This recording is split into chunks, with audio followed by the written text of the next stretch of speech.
Olá, bem-vindos a mais uma das nossas conversas aprofundadas.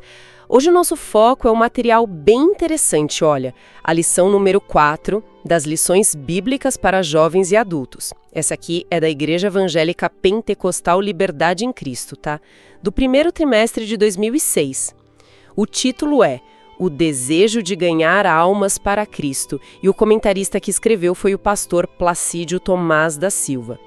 Então, a nossa ideia aqui é entender os pontos principais dessa lição, né?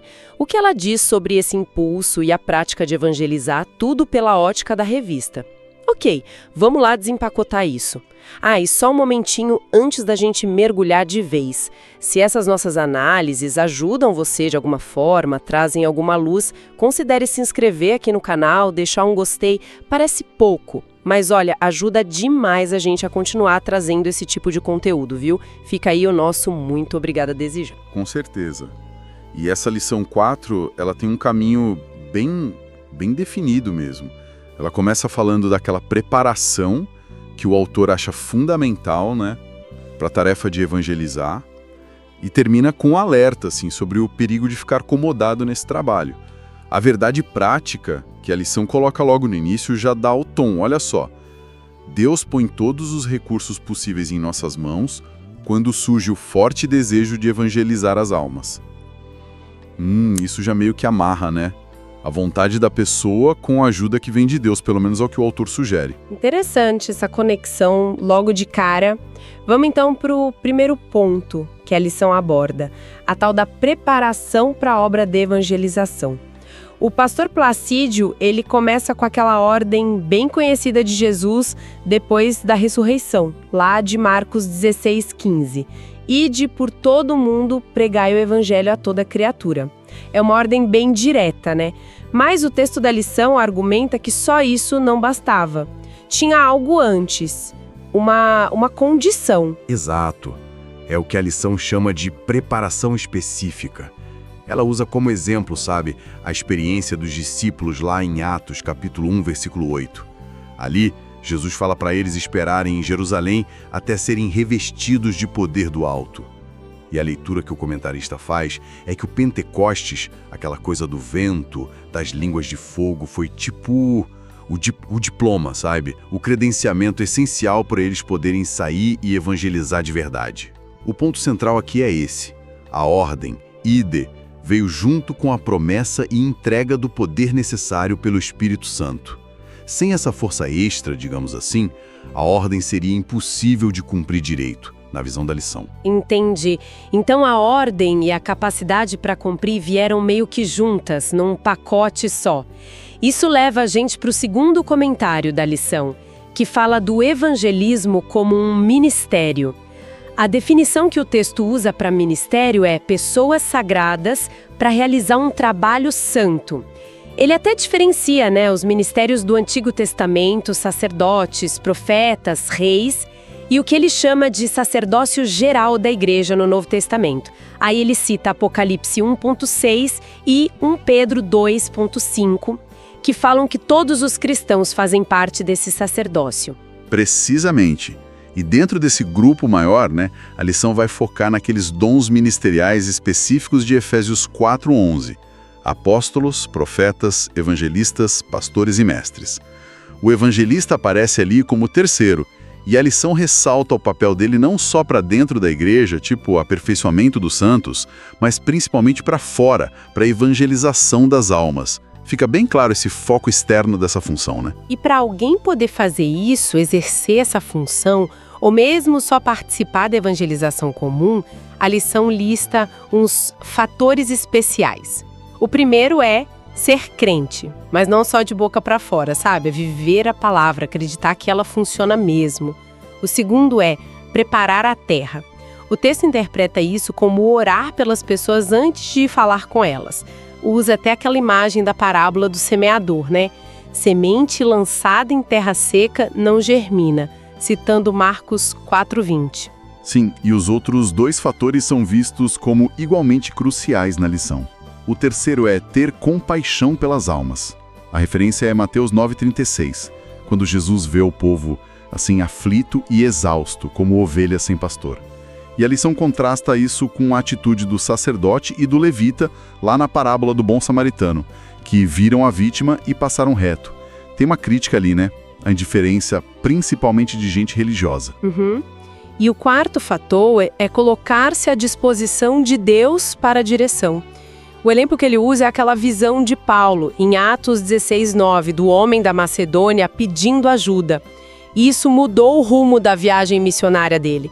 Então não é só querer ir, tem que estar aberto para Deus mostrar onde e como agir, né? É fascinante, né? Como a lição amarra esses 4 pontos. Não é só ter o dom de evangelista e pronto. A ênfase está muito na condição interna da pessoa, na motivação.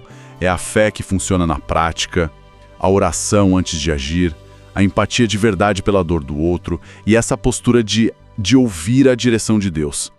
A lição argumenta que é esse conjunto todo que realmente prepara o crente para a tarefa. Entendi.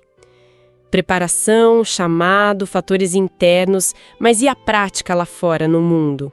O terceiro comentário, ganhando espaço no terreno, entra justamente aí. A lição até menciona uma citação que ela atribui ao John Stott sobre aquele dilema do cristão, sabe? Como é que você se envolve com o mundo para alcançar as pessoas sem acabar igual a ele, se conformando? Isso lembra Romanos 12. E por outro lado, como não se isolar tanto para se manter puro, a ponto de perder o contato com quem precisa ouvir. Aí ele lembra 1 Coríntios 5. É o velho desafio, santidade e missão juntas. Exatamente. E a resposta que a lição dá para lidar com esse dilema é voltar para o básico. Primeiro, os mandamentos principais. Amar a Deus acima de tudo e o próximo como a si mesmo. Marcos 12 ali. E isso tem que guiar a intenção do contato. Segundo, a lição relembra o tamanho da visão missionária lá de Atos 1.8. Começa em Jerusalém, claro, o lugar onde você está, mas tem que ir para a Judéia, a região, Samaria, que já são culturas diferentes ali perto, e até os confins da terra, o mundo todo. A visão, segundo o texto, não pode ficar só na nossa panelinha, tem que expandir. E para mostrar a força desse desejo de ir além, a lição conta uma história bem intensa do João Wesley. Diz que ele orava com fervor assim: dá-me a Escócia para Cristo ou senão eu morro. Nossa, que intensidade, hein? Mostra bem o quanto isso era vital para ele. E a lição usa isso para dizer: olha a paixão que deveria mover a gente para evangelizar, sem dúvida. É uma expressão muito forte dessa paixão que a lição valoriza bastante. Mas só paixão, sem ferramenta, talvez não funcione, né? Por isso o texto liga esse fervor todo com a ordem de Paulo lá em Efésios 6,17. Tomar a espada do Espírito, que é a palavra de Deus. Na leitura da lição, a palavra de Deus é a ferramenta de ataque, digamos assim. O instrumento para avançar e levar a mensagem naquele lugar que ela chama de terreno do inimigo, ou seja, o mundo que ainda não ouviu. Entendi.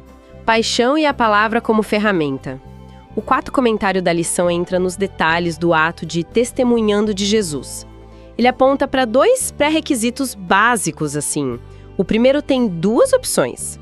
Ou você conhece bem as Escrituras, ou você tem uma convicção pessoal muito forte da sua própria salvação. E o segundo pré-requisito é ter capacidade para falar de Jesus para as outras pessoas. Vamos olhar com mais calma esse primeiro pré-requisito.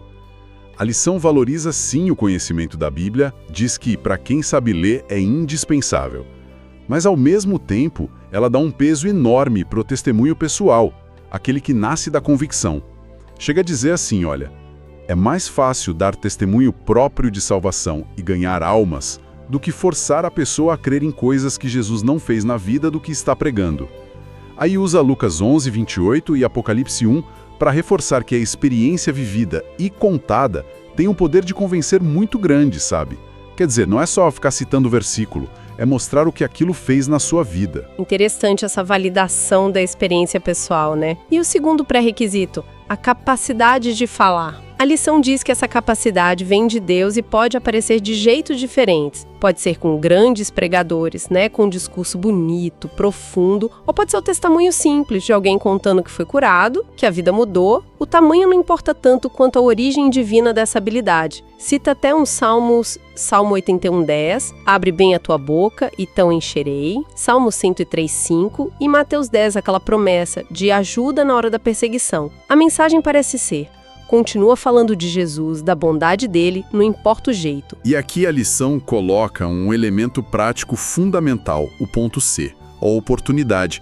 A instrução é muito direta. Se o crente percebe que o coração da pessoa com quem ele está falando está aberto para a mensagem, seja num culto, em casa, na rua, no trabalho, onde for, o convite para aceitar Cristo tem que ser feito na hora. Nada de, depois eu falo.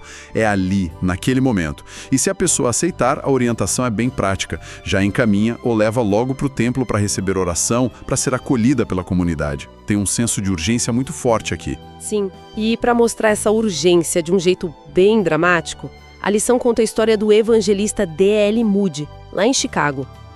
Parece que ele tinha o costume de pregar num dia e só fazer o convite para as pessoas se decidirem no dia seguinte. Mas aí teve um grande incêndio na cidade e muitas pessoas que tinham ouvido ele pregar na noite anterior morreram no incêndio sem ter tido a chance de tomar a decisão que o Moody adiou. A lição diz que depois disso, ele nunca mais deixou para depois. Fazia o convite logo após a mensagem, sentindo o peso da responsabilidade por aquelas vidas. É um relato forte, né? Sobre como a oportunidade pode ser passageira. Exatamente. A lição não está só falando o que fazer, mas sobre a mentalidade de urgência que deveria estar por trás da evangelização. É quase uma corrida contra o tempo na visão do autor. E essa história do Moody serve de gancho perfeito para o último ponto da lição, o quinto comentário. O risco que incorre pelo comodismo. Faz todo sentido. Nesse ponto, a lição usa aquela imagem da igreja como um corpo bem ajustado, citando Efésios 4,16, e fala de 3 pilares para esse corpo funcionar bem. A comunhão com Deus, para cima, a união entre os irmãos, para dentro, e o evangelismo, para fora, citando Lucas 4,18, pregar aos pobres. E o alerta é sério. Se a igreja descuidar de alguma dessas áreas, principalmente da evangelização, Deus poderia agir de formas até duras para acordar ela do sono. E o exemplo histórico que a lição traz para mostrar isso é o da igreja lá de Jerusalém, no começo, baseado em Atos 8. A leitura que se faz ali é que a comunidade estava indo bem, mas talvez um pouco confortável demais, sabe? Focada ali no crescimento local, na comunhão entre eles. Aí veio a perseguição, que piorou depois da morte de Estevão, e acabou forçando o pessoal a se espalhar, menos os apóstolos, pela Judéia e Samaria. E essa dispersão forçada, segundo a lição, acabou cumprindo o plano maior de levar o evangelho para outros povos. Se a gente ligar os pontos, a lição está sugerindo um padrão. Às vezes, uma dificuldade, como a perseguição, pode ser o jeito de Deus empurrar uma missão que estava parada por causa do comodismo. É um aviso direto para a igreja de hoje não cair nessa mesma armadilha. Então, resumindo tudo isso, o que fica dessa lição 4 de 2006? Fica bem claro que a evangelização é vista como uma ordem divina central, né? Exige uma preparação que é, antes de tudo, espiritual, que depende da força do Espírito Santo. Pede certas qualidades na gente, como fé na prática, compaixão, conhecimento ou uma convicção pessoal forte. Pede uma visão que vá além do nosso umbigo e uma ação rápida para aproveitar as chances. E talvez o mais impactante, deixa um aviso sério sobre o perigo de se acomodar e deixar essa tarefa de lado. E esse alerta final sobre o comodismo, junto com a história do Moody, deixa uma questão no ar, né? Se a lição põe tanto peso na responsabilidade de cada um de nós em compartilhar a fé e na urgência disso, qual deveria ser o peso real na nossa consciência quando a gente perde uma oportunidade de falar? Pensando nas consequências eternas que a lição sugere que o silêncio ou o adiamento podem ter, é uma pergunta que puxa para um exame de consciência mesmo, sobre como a gente vive a nossa fé no dia a dia. Um pensamento final bem denso para a gente refletir com certeza. E com isso a gente encerra a nossa análise da lição 4, o desejo de ganhar almas para Cristo, lá das lições bíblicas da Igreja Evangélica Pentecostal Liberdade em Cristo, do primeiro trimestre de 2006. Agradecemos muito a quem nos acompanhou até aqui, permitindo Deus até a nossa próxima análise.